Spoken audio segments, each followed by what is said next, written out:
Bonjour à tous et bienvenue sur ma chaîne. Je m'appelle Jean Dupont et je suis passionné par les voitures depuis toujours. Sans beaucoup de raisonnement, passons au sujet de la vidéo. Article sur le capteur de débit d'air massique, à quoi sert le capteur, structure, variété, défaut, diagnostic. À la fin de l'article d'expérience vidéo sur la conduite sans DMRV. Article sur le capteur de débit d'air massique, à quoi sert le capteur, sa structure, ses variétés, ses défauts, ses diagnostics.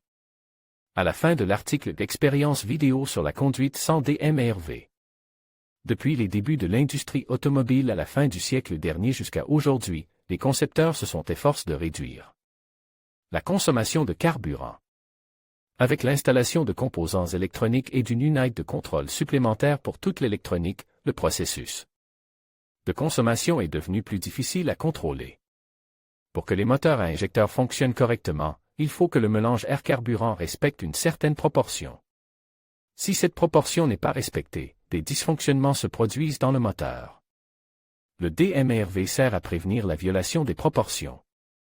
L'objectif principal du capteur.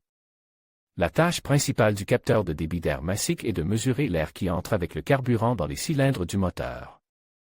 Les relevés de l'appareil permettent de calculer le niveau de carburant nécessaire, dont l'apport est assuré par les injecteurs.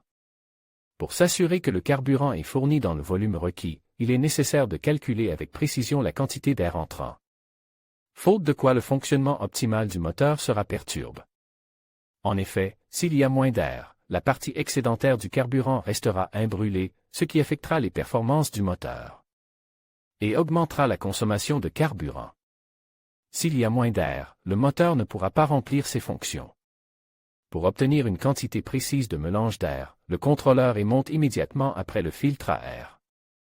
Si, pour une raison quelconque, le dispositif de débit est désactivé, le moteur passe en mode de fonctionnement auxiliaire, ce qui entraîne une augmentation de la consommation de carburant et l'encrassement du moteur à combustion interne lui-même.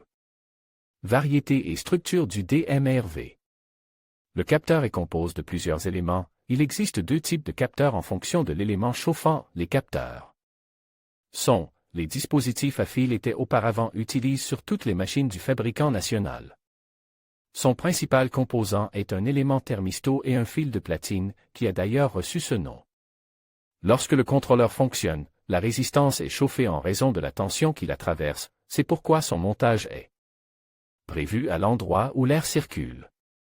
Ensuite, l'élément modifie la quantité de chaleur et augmente la résistance, ce qui permet de calculer le volume requis du mélange d'air. Dès que la vitesse de l'air s'approche de zéro, le fil échauffe à une certaine température. Si le débit d'air augmente, la résistance commence à se refroidir, ce qui modifie sa résistance interne et entraîne une augmentation de la tension de sortie. L'ampleur de la tension permet de calculer le débit d'air nécessaire. Le fil n'a qu'un seul inconvénient. Les pics de température sont élevés, ce qui augmente le risque d'erreur. Les régulateurs à film utilisent un silex au lieu d'un fil, sur lequel du platine est pulvérisé en plusieurs couches, une couche. Pour la température, la particularité de ce capteur réside dans sa capacité à mesurer la température du flux d'air à l'entrée et à la sortie. La vitesse du flux d'air reste élevée et les excès de poussière et de saleté ne se déposent pas dans le capteur lui-même, comme c'est le cas pour les capteurs à fil. Lors du démarrage du moteur, le capteur échauffe à sa température maximale, après quoi il est refroidi par l'air entrant. La différence de température avant et après permet de calculer le mélange air-carburant. Dysfonctionnement dans le fonctionnement du DMRV. La performance du capteur est vérifiée si les dysfonctionnements suivants se produisent. Le voyant « Check Engine » commence à clignoter sur le tableau de bord. Cause possible de dysfonctionnement, défaillance du DMRV. Pour savoir si le fonctionnement du moteur est réellement instable en raison d'un capteur défectueux, il est nécessaire de déconnecter l'alimentation du DMRV du reste du réseau électrique et de démarrer le moteur. Il passera en mode de fonctionnement d'urgence et devrait arrêter ses FIT pendant un certain temps. Si c'est le cas, cela signifie que le problème se situe au niveau du débitmètre. Les problèmes électriques peuvent être vérifiés à l'aide d'un testeur. Pour ce faire, vous devez consulter la fiche technique du capteur et voir les intervalles de tension que le capteur doit produire. Lors d'un contrôle à l'aide d'un testeur. Si la tension est supérieure à celle spécifiée, il sera bientôt nécessaire de remplacer le DMRV. Diagnostic et remplacement du contrôleur. Les dysfonctionnements des deux bitmètres peuvent être causés par des dépôts de saleté et de poussière, en particulier si un élément chauffant à fil est utilisé. Ces dépôts peuvent être éliminés avec de l'éthanol et peuvent être nettoyés plusieurs fois. Toutefois, l'éthanol ne garantit pas la performance à long terme du capteur et l'unité devra bientôt être remplacée. Le remplacement n'est pas très difficile et se fait en plusieurs étapes. Tout d'abord, il faut éteindre le moteur et lui ouvrir l'accès.